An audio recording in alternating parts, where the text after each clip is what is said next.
السلام علیکم طاهر خان وروره، امید لرم چې ښه به روغ او جوړ به. پرون دې راته چا ویډیو راولېږله او راته ویې چې طاهر وی چې زه څومره سوشل کار چې کوم دا ویډیوګانې جوړوم یا د غریبانو له منډې تړلې وم، دا کار زه پرېږدم. د هغې وجه دا ده چې خلک ما باندې تنقید کوي، ما باندې اعتراض کوي، خبرې راپسې کوي. د هغې د خره چې د هغه د سوشل کار چې کوم دی دا زه پرېږدم. ما ورته وویل چې دا به طاهر ډېره غټه غلطه او بچکانه فیصله یا خو طاهر د دې معاشرې نه خبر نه دی چې یا د خلکو سره اوسېږي نه، ځکه زمونږ د خلکو دا کار دی چې نه په خپله بره ځي نه بره چې څوک ځي هغې بره بوتلو ته یا خطو ته پرېږدي، خپې نه به د راښکچ لاندې راشي. او هغه 1500 کاله مخکې چې دا خلک په کوم حالت کې اوسېدل چې هغه وخت کې ته هم اوسېږي، نه په بره ته لاړ شي نه مونږ لاړ شو، به داسې د اوسېږو. تر ورځ به تا پسې خبرې کوو، ما پسې خبرې کوو، په دې باندې به خپل وخت تېرو. خو طاهر ګوره د پښتو یو متل چې کومه ونه کې میوې کاڼي هغې ته خلک ومولي او تا کې به داسې خدای پاک څه صلاحیت اچولی چې تا کې به څه داسې میوې څه به درکړي چې تا پسې به خلک کاڼي ولي. دا به دومره ډېر نه ویډیو به یو کس جوړه کړي، 2 کس به جوړ کړي، ستا فالوورز چې کوم دي په لکونو باندې دي. نه که په لکونو کې تا پسې 3-4 خلک ویډیوګانې جوړ کړي، نه په وړو کې د مالګې څه پته لګي، اټه مې نمک کې برابر که نه کیسه ده.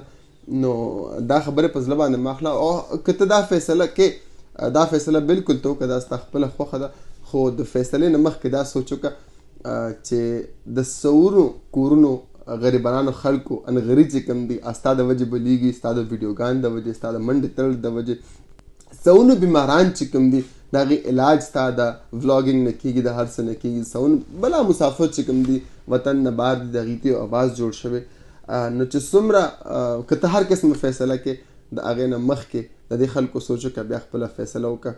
او ګوره دا هر څه سوچ، که ته یو جرنلیست یې، که ته یو اکټر یې، که ته میډیا سره چې ستا تعلق یې که نه، نو ستا به یو پرسنټیج کې، یو فیصدي کې به ستا نفرت والا خلک هم وي او ډېر فیصدي کې به ستا محبت والا هم خلک وي. ته همیشه کوشش کوه چې په محبت والا باندې خپل فوکس ساته، ای باندې خپل نظر ساته، او د هغه چې کوم دی د نفرت والا کوم دی دا به ته داسې پرېږدي او ته ځان دومره کامیاب که، ته دومره کامیاب که چې ستا کامیابي چې کوم دی هغه دې خلکو ته هغه جواب ورکړي. پرون زه ته خپله خبره کوم، صرف پرون ورځ کې ما باندې په 1500 ټویټس په 1 غنټه کې شوي دي، ما زما خلاف څوک څه وایي، څوک څه وایي، څوک څه وایي. نه دا خو داسې نه کړي که نه، زما د 15-10 کال دا محنت کوم دی، دا تعلیم چې کوم دی، دا مسافري چې کوم ده، د 2-3 خلکو د وجې باندې زه خپل هر څه پرېږدم؟ نه، چرم نه. دا هر څه دې خبرې دې سره هر څه دا هر څه تړلي، دا خبرې تړلي دي. پلیز ته خپل کار جاري ساته او همدغه شان کوه.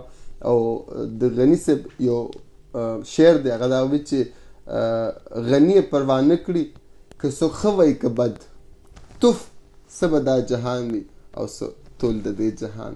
نو د دې جهان د خلکو هېڅ پروا مه کوه، خپل کار جاري ساته، الله له به جواب ورکړي، آخرت کې به قیامت ورځ ته جواب دی د دې خلکو نه. ډېره مننه، خپل خیال ساته. السلام علیکم.